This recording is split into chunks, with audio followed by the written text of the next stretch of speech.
wala ka nang dapat ipag-alala. Wala na si Sasha.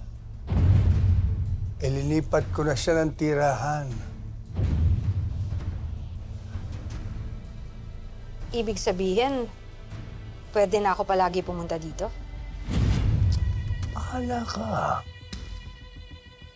Kahit kailan mo gusto. At ikaw na magiging reyna ng mansyon ito.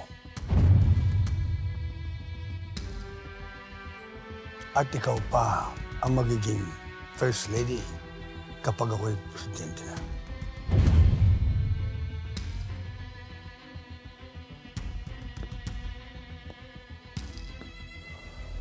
Paano si Sasha?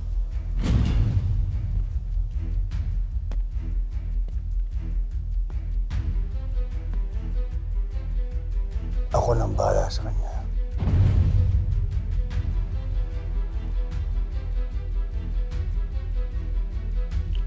Tayo ang magiging pinaka-makapangyarihan dito sa ating bansa. At wala ni sino mang pwedeng umadlang sa negosyo ko.